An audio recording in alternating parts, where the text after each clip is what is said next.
Hello and welcome to our web chat on attracting corporate treasury talent via social networks.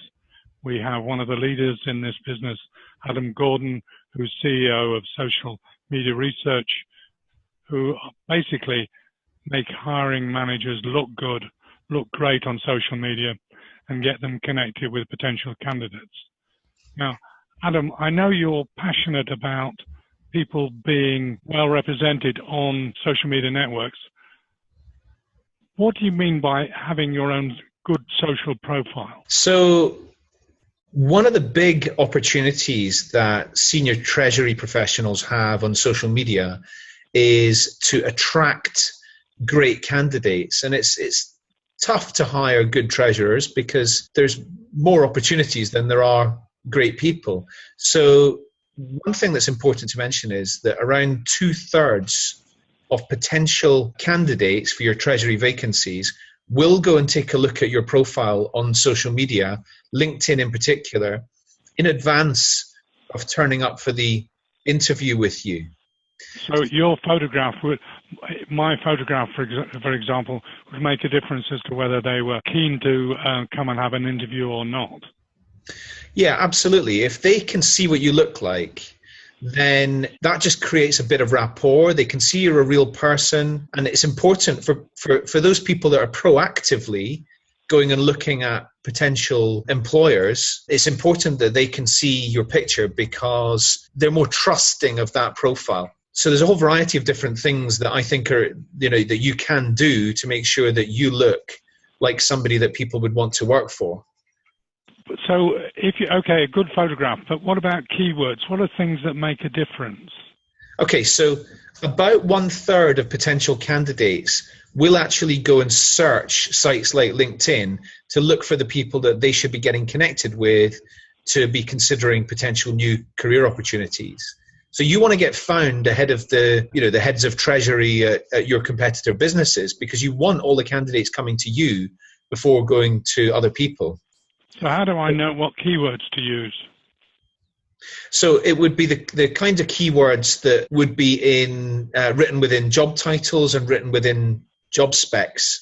So if you've got words like treasury written in your professional headline and in your current and previous job titles, you're going to get found quickly when treasury candidates are looking for a head of treasury, somebody that they might be interested in working for. One thing you could do is you could go and talk to your digital marketing team or the people that look after your website, and you can ask what are the keywords that people are searching on to find your company's website, and some of those might well be the relevant keywords that you would apply to your profile as well. So what does rich media mean? So everybody has got different preferences for how they want to consume information. Some people like web chats like this. Some people like podcasts. Some people like white papers. Some people like infographics.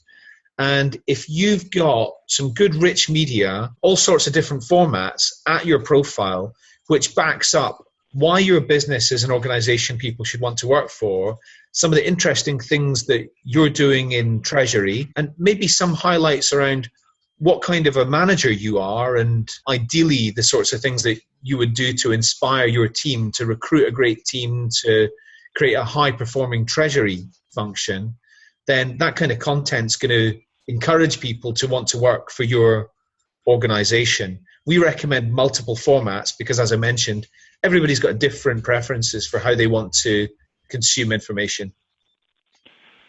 And do you really have to complete all those sections on LinkedIn? It's a real pain. So we advise that hiring managers who want to attract good candidates to their business do complete all sections on their LinkedIn profile. The reason for that is because, again, everybody's got different preferences for the kind of information that they want to see at somebody's profile. So, for example, I personally only really look at people's career histories to make a judgment about them. But it doesn't matter what I think because I know people that will go and look at your skills and endorsements. They'll go and look at your recommendations. They'll go and look at what sorts of things are you interested in outside of work. And they'll make judgments about you based on those things as well. So it's not about appealing to yourself and what you would want to see on somebody's profile. It's about the fact that everybody's got different preferences. So we advise, if you complete all the different sections, you're going to appeal to anybody that comes to your profile. So then what are the different strengths and weaknesses of the networks? So in terms of, if you're looking to, so for recruitment generally, there's all sorts of different social networks which are going to be important for you. But in the treasury world, I believe that the biggest focus should be on LinkedIn. And some of the key things that I've highlighted are around, so what I call building your network. The more relevant treasury people that you're personally connected to on LinkedIn, the more likely it is that you're going to have a ready-made shortlist of potential candidates anytime you've got a vacancy in your team already connected to you. So people often ask me, what are the rights and wrongs about who to connect with? My response is, if people want to connect with you and they look relevant, I would say accept their LinkedIn invite. If you can build up a large number of treasury professionals in your connections, you've got a short list of potential candidates potentially already in your network. Then in terms of how to go about interrogating that network when you've got a vacancy in your team, you can go to your contacts on LinkedIn, and within the settings function, you can actually export your connections. So you can put them all onto a spreadsheet. It takes about 4 clicks and about 10 seconds to do this. And then you can very easily go and see who are the people you're connected to. You can filter them by job titles, and that would be the easy way of identifying if you've got a short list, or even just 1 or 2 good potential candidates within your network. If you want to be more proactive than that, LinkedIn's advanced search function, which is available on the free account, will allow you to go and identify treasury professionals that you don't yet know very easily. It'll allow you to see more people if you are connected to a larger number of people and you're in a larger number of treasury-focused LinkedIn groups, which I'll talk about in a second. So using the advanced search function, you can go and find people that you don't yet know. You can go and get connected with them. 94% of people on social media, on LinkedIn particularly, will accept your LinkedIn invite if they think that you're useful and relevant. If you're head of treasury at Deutsche Bank, and they're a treasury manager at RBS, you're useful and relevant to each other. So they're likely to want to connect. Another bit of good functionality on LinkedIn that I think is important to mention is your status update. What does that mean? So your status update is available at your homepage.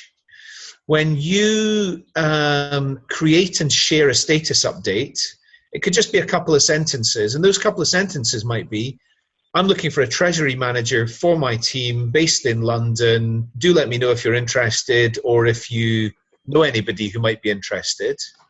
Then that message goes out to the homepage news feed of everybody you're connected to.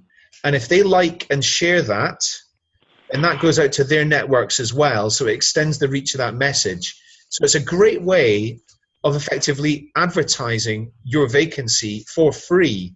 And the more people you're connected to, the more people that see that message. And that's where the groups fit in as well, isn't it?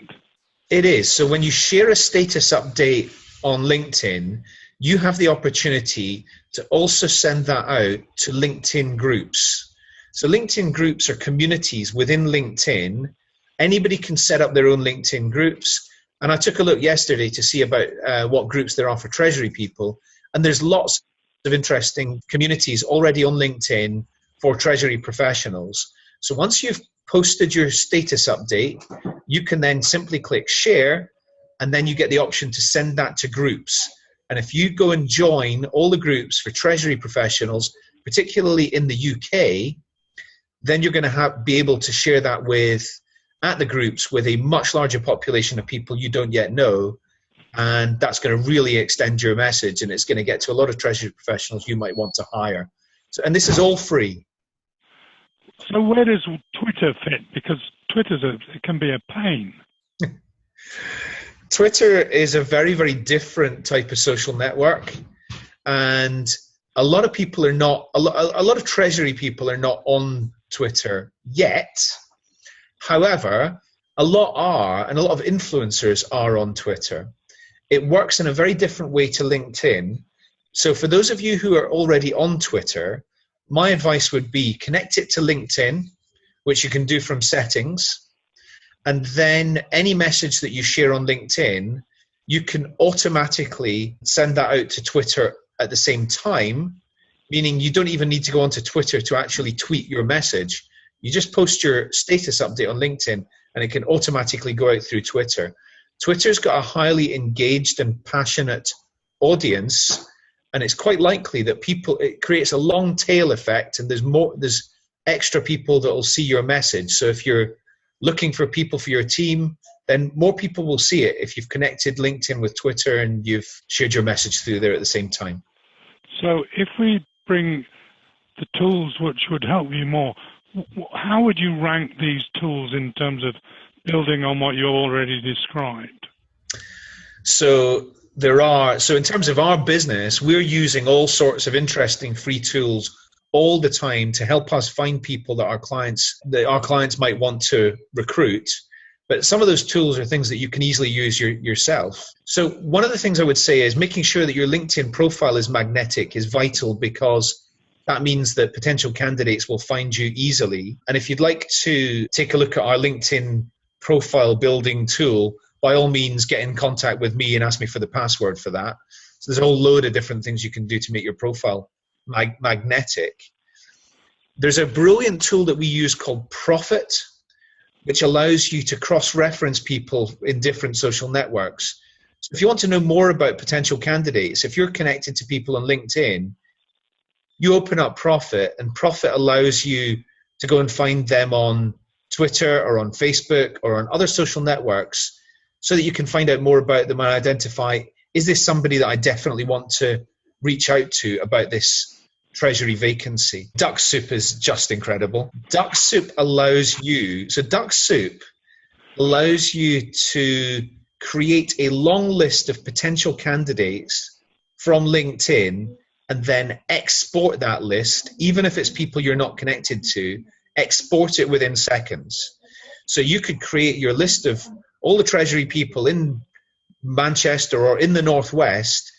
You can then hand that list to your recruitment team, if you have one, and you can say to them, here's the 200 people who I would like us to consider. Can you go and make contact with them? And that might be a great way of getting them to help you to identify people. Email Hunter is another brilliant tool for identifying individuals at different social networks, but also to find contact details. It's pretty accurate, and that's one of the tools that my team in Glasgow uses a lot when we're trying to identify ways of making contact with potential candidates for our clients. So Google Email Hunter, and you'll be able to find that tool. It's another really, really useful one. And then the Facebook search, I've tried that. I'm not sure about that. Why do you like it? So Facebook search is a great way of identifying particularly early career professionals. So if you're bringing in treasury graduates, for example, then you might want to go and identify the people on Facebook. And Facebook search is a tool that effectively mines Facebook to identify people based on keywords in their profile and based on, say, universities that they've gone to, and quite easily create that list of early career professionals in the right location that you might want to talk to. One thing I would say, however, is the fastest growing demographic on LinkedIn is undergraduates. A lot of student treasurers are already on LinkedIn. So it might be that actually Facebook's going to give you a bit of duplication. LinkedIn is by far the most important tool for you as treasury managers looking to bring treasury people into your teams. Well, thank you. That's absolutely fascinating. I'm sure there's very valuable key tools and ideas that treasurers around the world can use and look at. Thank you very much. Okay, thank you for your time.